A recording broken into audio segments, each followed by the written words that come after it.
Perkenalkan Pak, nama saya Alia. Saya dari YIN Surakarta bersama teman-teman saya. Boleh memperkenalkan? Saya Narso, abdi dalem Kraton Surakarta Hadiningrat yang kebetulan ditugaskan di museum. Nah, sekarang silahkan apa yang mau ditanyakan. Tentang ini boleh langsung saja ya Pak ya. Jadi kita dari program studi manajemen bisnis syariah. Jadi kita mau menanyakan tentang perekonomiannya di keraton, lebih tepatnya di museumnya. Mengetahui sumber dana dari museum itu hanya tiket. Ya. Tapi yang mengelola langsung raja. Jadi setiap hari setiap tiket untuk domestik 15.000, untuk asing 20.000, atau setiap hari ke aksesnya ke raja sepertinya. Masalah untuk cukup enggak untuk menggaji kayak museum itu tidak ada istilahnya, tidak ada pemahaman gitu, karena di sini bukan karyawan, bukan pegawai. Untuk keraton itu hanya abdi dalem. Jadi abdi dalem itu ya mengabdi. Ada masalah kalau masalah kena, tapi kalau untuk biaya ini itu semuanya itu semua dari negara, sumber daya negara. Terus kalau negara menggaji itu berarti negara menganggap pegawai. Saya bukan pegawai negara, saya pegawai keraton. Tapi karena raja menyadari tidak bisa gaji, maka diberi nama abdi dalem, bukan pegawai. Kenapa? Kalau di pegawai itu di negara, ASN, pegawai negeri, di pabrik karyawan, pekerja itu ada gaji karena standar undang-undangnya ada. Jadi tidak dikasih bisa protes. Tapi kalau untuk keraton tidak ada undang itu, raja menyadari, maka diberi nama abdi dalem. Pengertiannya abdi dalem itu, abdi itu pengabdian. Dalem itu siapa? Itu bisa diartikan itu, tapi arti lain. Alia. Ya. Kalau dipanggil orang tua, bapak ibu atau mama papa, bapak ibu, itu kamu jawabnya apa? Dalem. Berarti dalem itu siapa? Dalem kula diri sendiri. Abdi dalem mengabdi pada diri sendiri. Kenapa? Karena di sini ada Tuhan. Jadi abdi dalem itu mengabdi pada Allah. Ya harus ikhlas, jujur, sadar dan sabar menuju keimanan. Nah, itu namanya abdi dalem itu karena keikhlasan. Tentang budaya-budaya sini boleh lebih dijelaskan secara detail. Berarti tanya sendiri sudah kesini. Iya, tanya sendiri. Oke. Budaya mana? Yang mana dulu? Iya. Keraton itu di stempel oleh UNESCO. Ya. Itu Badan Budaya Dunia kan. Kraton Surakarta artinya sebagai sumber budaya yang luhur, agung, adiluhur. Sumbernya loh ini budaya Jawa. Nah, karena dianggap sumbernya, maka harus dilaksanakan, tidak boleh absen, harus tidak boleh punah. Nah, beberapa kalender tahunan itu di mata UNESCO, di sini ada event budaya besar 4 kali.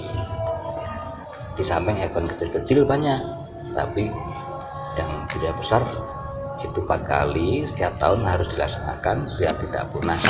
1. Labuan, 2. kirap malam pusaka malam Ratu Suro, 3. sekaten, 4. hari ulang tahun penobatan raja. Bukan hari ulang tahun kelahiran loh, tapi hari ulang tahun penobatan raja.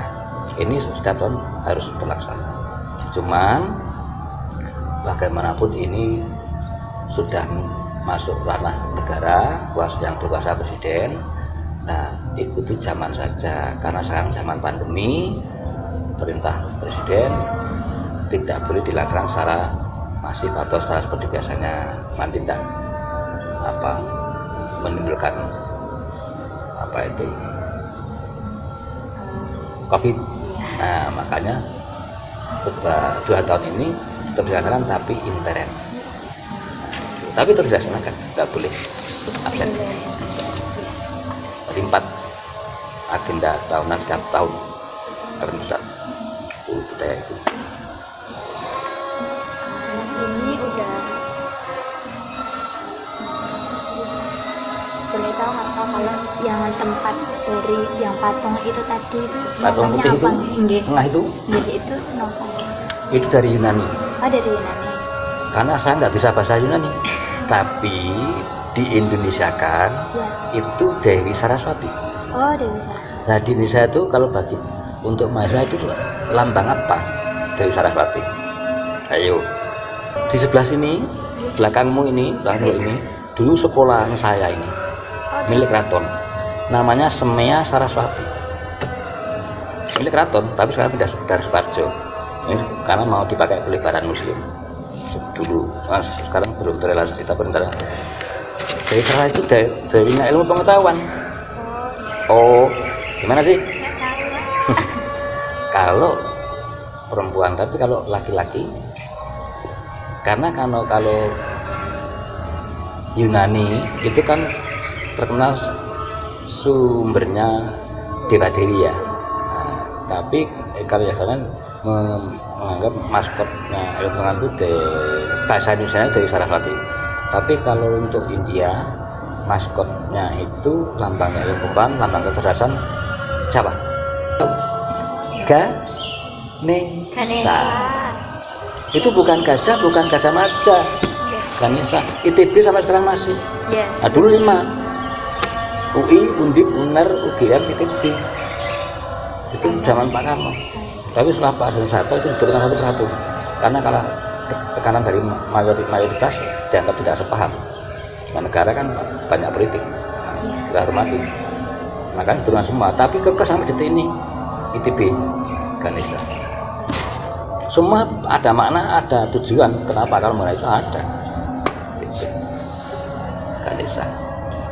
Oke, apalagi?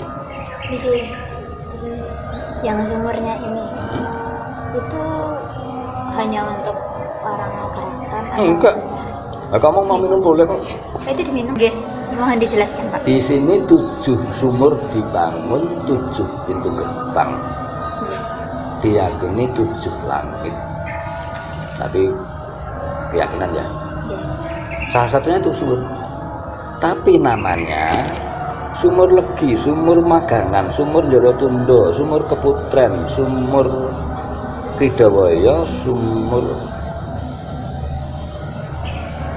Songo, dan satu Sumur Koket. Itu salah satunya itu. Tapi namanya Sumur Songo, Sumur 9. Nama, bukan jumlah. Karena tahun 1860 Masehi dipakai bertapa Raja ke-9 dalam posisi tidur. Tidur itu kalau bertapa sumare, tapi kalau pengertian tidur bahasa Jawanya apa? Sare. Tapi itu tidur enggak saya, tapi sumare tadi. Tidur tapi hidup. Terjaga. 40 hari 40 malam tidak makan, tidak minum, tidak gerak di atas sumur. Minta kepada Gusti Allah supaya dikaruniai anak laki-laki dari permaisuri. Karena ke-55 istri selir sudah melahirkan putra putri, tapi dari permaisuri belum. Ditunggu selama 7 tahun, angka 7 lagi. Allah mengaruniai anak laki-laki dari permaisuri. Nama kecil Raden Mas Gusti Maliku Kusno. Dalam usia 26 tahun, Raja Gendan mangkat menggantikan tahta sang ayahanda menjadi Raja Pakubuwono ke-10 dengan gelar Sahandap Sampeyan Dalem ingkang sinuwun Kangjeng Susuhunan Pakubuwono Senopati Inalogo Abdurrahman Sayyidin Paratogomo ingkang wicaksana saha ingkang minulya ing kraton Surakarta Hadiningrat Kalifatullah ing tanah Jawi ingkang kaping 11 diulangi.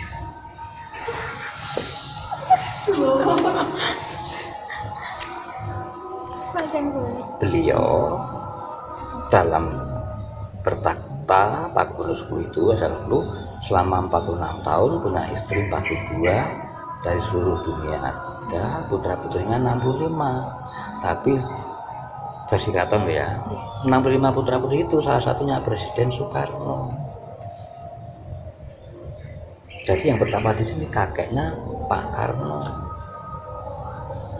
gitu. Nah, banyak tamu sekarang menyikapi itu dianggap air zam-zamnya Jawa, air berkhasiat, air ini dan itu. Kembali lagi ke manusianya. Wong raja kan berdoanya mintanya juga kepada Gusti Allah kok kembali air, ya kan? Nah, itu sejarahnya gitu. Boleh percaya, boleh tidak, kembali ke yang penting positif thinking dan logika. Ini kan disebutkan gelar kerajaan. Nah itu gelar itu memang ada dari dulu dari keraton atau memang gelarnya itu bisa diberikan ada suatu peristiwa itu? Gelar siapa? Gelar raja? Raja khusus raja? Ya, gelar panjang tadi nah, itu hanya untuk raja. Raja Pakubuwono Kraton Surakarta pertama sampai sekarang tidak boleh dipakai nama orang lain, tidak dipakai gelar untuk orang lain di seluruh dunia. Tapi kalau penjenengan mau pakai gelar itu silakan, nggak ada yang larang. Risiko tanggung sendiri. Loh, karena semua itu ada makna, artinya ada. Gitu loh. Artinya ada. Gitu. Nah, kamu ingin tahu artinya enggak? Masalahnya gitu. Kalau enggak ya enggak saya jelaskan. Sekalian juga Pak. Sahandap sampan dalam ini pengertian nasional ya, bahasa Indonesia. Sahandap sampan dalam itu yang mulia. Yang mulia presiden, yang mulia raja, yang mulia duta besar. Nah, ini kalau orang Jawa, kalau untuk raja sini itu sampan dalam. Tapi untuk Jogja tidak boleh disebut pakai itu. Kalau Jogja bukan raja, Jogja sultan. Nah, sultan sebetulnya ngarso dalem. Nah, kalau saya mengatakan ngarso dalem, sahandap sampan dalam yang mulia. Engkang sinuwun, engkang tu yang engkang mendut air sinten. Nah, yang kan yang ngambil air siapa ya kan? Nah, yang engkang tuh yang engkang sinuwun. Sinuwun itu panggilan raja sehari. Jadi kalau saya dipanggil raja, saya mendut dalam sinuwun. Bukan dalam raja, enggak. Raja itu bahasa Indonesia. Sinuwun. Kangjeng. Bukan N ya, tapi NG eng. Kangjeng. Kang Jumeneng. Singkatan hari. Kang Jumeneng. Yang berdiri, yang bertakhta, gitu maksudnya. Susuhunan, nah ini banyak salah kata masyarakat. Bukan sunan, ini aja. Susuhunan. Susuhunan itu pengertian umum, ahli segala agama, aliran dan kepercayaan di seluruh dunia. Tapi kalau ahli Islam saja itu sunan. Tapi pemimpin Islam di seluruh dunia namanya sultan. Tapi pemimpin segalanya namanya raja atau baginda. Makanya namanya Susuhunan. Gitu. Pakubuwono. Paku jangan melihat bendanya, tapi lihat filosofinya. Kamu tidak ada paku, tidak bisa duduk di sini. Betul nggak? Jadi kan pengeratnya paku. Kamu nggak bisa bangun rumah. Gak ada paku kok. Apa pengeratnya? Ya kan? Paku itu pengerat pemersatu. Bukan apa? Buana itu alam semesta. Jadi pemersatu makhluk hidup di seluruh alam semesta tanpa membeda-bedakan dari seluruh suku, ras, agama, bentuk dan tempat. Karena makhluk hidup di alam semesta itu banyak miliaran dan bentuknya macam-macam. Di bulan ada makhluk hidup, di langit ada, di matahari ada. di dalam bajumu ada. Serius, ilmiah ini, logika. Betul. Nah, Pak Kubuno, pemerawan waktu. Senopati Engalogo, Senopati itu kan pimpinan perang, ya kan? Panglima perang. Engalogo di medan laga, Engalogo di laga, di medan laga. Jadi tidak hanya di belakang meja, tapi juga di medan laga. Loh, juga memimpin perang di lapangan. Nah, selamat. Abdurrahman Saidin Panotogomo, Abdurrahman yang mengasihi seluruh umat. Saidin Panotogomo yang menata kehidupan umat beragama di seluruh dunia. Ingkang wicaksana so ingkang yang bijaksana dan yang mukti, yang kaya. Waktu itu terkaya di dunia waktu itu. Ing kraton Surakarta, di kraton Surakarta ini kan. Khalifatullah ing Tanah Jawi. Khalifah lho, Bro. Khalifah apa? Ilmu agama tinggi nih. Khalifah. Tapi ini versi kraton, jadi kamu tidak percaya nggak apa-apa. Khalifah ing Tanah Jawi. Pemimpin umat beragama di Tanah Jawa. Engkang kaping itu yang ke-10. Alia, oh ya sudah, apalagi. Tapi itu khusus saja ya. Ada gelar untuk putra putri raja, cucu buyut canggah itu ada karena keturunan raja itu sebenarnya sampai ke-10. Anak cucu buyut canggah pareng degudeg kalian subur bekak selit berkosa kapu madu. Nah, ini semua punya gelar. Tapi itu di negara tidak diterima ilmu itu. Nggak apa-apa, itu dianggap feudalistik ya sudah itu sama. Padahal di keraton tidak ada feudal, tidak ada mitos, tidak ada mistis, tidak ada klenik, semua menurut ilmu pengetahuan. Feudal, mitos, mistis, klenik, cepat atau lambat akad jadi logika. Tinggal waktu aja. Kamu mudahnya kapan? Nah, semua logika ilmu pengetahuan. Tapi tidak dipungkiri, masyarakat di luar sana berkembang selama ratusan tahun sampai detik ini. Berkembang bahwa keraton itu membina kemusyrikan, masih berdamaian dengan roh halus, dengan setan, jin dan lain-lain itu punya mereka sah-sah itu kita hormati karena mereka nggak tahu, tapi sok tahu. Nah itu. Nah, oke, keraton toleransi. Jadi menjadi keraton silakan, difitnah biasa.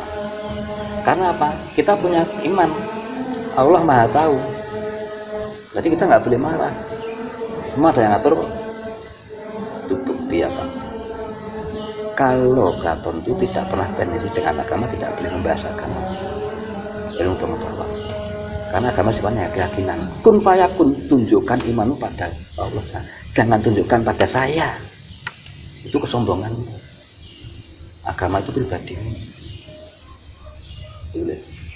Makanya pembelajaran secara logika ya, ilmu pengetahuan. Penggunaan bahasa sehari-hari di keraton itu Jawa. Tapi kan ada tahap-tahapan. Kalau saya bicara dengan kamu, sifatnya sudah kamu sebagai teman saya di dalam, maksudnya di komunitas keraton itu yang nguku Alia, aku yakin kalau dikoi kong di kok telat apa gitu. Tapi dengan saya dengan Alia yang notabene itu cucu raja, lain lagi. Jeng Alia kok yang dalam kok nembirawu, nah kita ya. Nah ini karena Jawa bahasa Jawa itu ada tahap kromo biasa, kromo menengah, kromo madya, kromo inggi. Nah ketika saya berhadapan dengan keluarga kerjaan kan saya harus menempatkan diri pada saya dalam tahu diri, saya ngukut tapi kesananya saya harus kromo inggi. Gitu. Loh, Jeng Alia dengan sampun siram wis kok kula nggih badhe siram rumiyin nggih. Nah, salah saya. Kula badhe adus rumiyin, kula tak adus rumiyin. Nah, ini memposisikan saya. Gitu loh. Nah, makanya itu sudah gampang bahasa Jawa itu sudah gampang. Emangnya saya siapa? Saya cuma orang dengan dalam. Masuk siram. Nah, ya. Tujuan ketika kamu dengan orang tua kamu itu juga sama. Bapak sama siram. Wis, Nduk. Lo ngajeng siram sih, apaan? Lo ngajeng adus sih, lo ngono. Adus ini gitu. Karena memuliakan orang tua. Nah, itu di sini ya, memuliakan Allah. Tapi untuk sini jangan dibuang kemana-mana, malah merendahkan Allah kamu. Junjung tinggi di mata Allahmu, jangan di mata saya. Berarti kamu merendahkan Allah. Paham? Itu ilmu, bukan agama. Ilmu. Ketika kamu belajar ilmu pengetahuan, agama sudah masuk. Apapun masuk. Tapi ketika kamu belajar agama, belum tentu kamu meningkat pemahaman masalah kehidupan. Karena agama terbatas.